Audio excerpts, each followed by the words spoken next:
Hello and welcome back to Great Books for Kids, reviewed by Michelle Marcotte. The story of Winnie the Pooh by A. Milne is known worldwide. Winnie the Pooh is Christopher Robin's stuffed bear. Christopher's imagination makes Winnie and his many friends come alive. Well, I'm not talking about Winnie the Pooh today.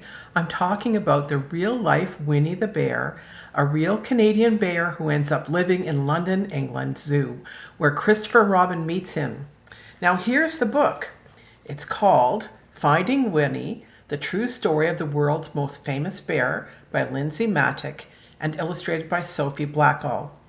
In real life, in 1914, a Canadian veterinarian, Harry Colborne, was traveling from Winnipeg, Manitoba, across Canada as part of a Canadian regiment heading to France to fight in World War I. Dr. Colborne's role was to tend to the horses of his regiment, but on a break during the long train ride across Canada, he finds a trapper with a bear cub at a small train station in White River, Ontario. Knowing that the trapper would probably not love and raise the bear, Dr. Colborne does a crazy but heartfelt thing and buys the bear cub for $20. He immediately names the bear Winnie to honor Dr. Colborne's hometown of Winnipeg, Manitoba. He takes the bear cub on the train where he is loved and cared for and trained to love people, love train rides, and even ocean-going ship rides to England. In England, he provided the much-needed moral support as the troops trained on the rainy day, rain after rain. But the time came for the soldiers to travel to France, and Dr. Colborne knew that Winnie could not and should not go to war.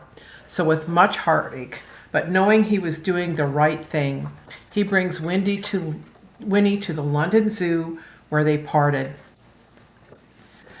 Winnie lived in the London Zoo for 30 years. Dr. Colborne returned to Canada after the war and had a veterinary practice in Winnipeg.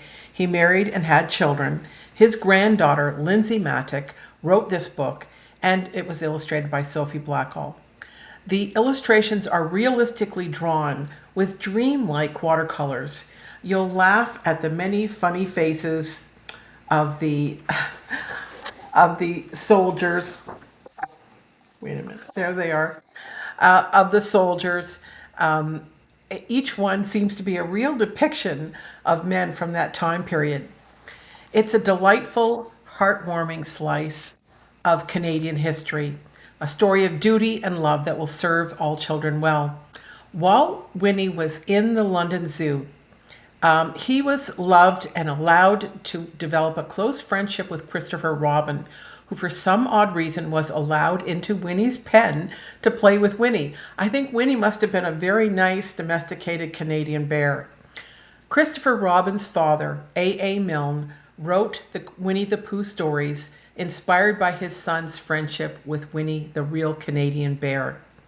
This Caldecott Medal winner was published by HarperCollins. You can buy it from their website or from soft-hearted bookstores or from the Amazon link that I've placed in the comments section below. Thank you for listening to Great Books for Kids by Michelle Marcotte, and hit the notification and subscribe bells down below. Bye-bye.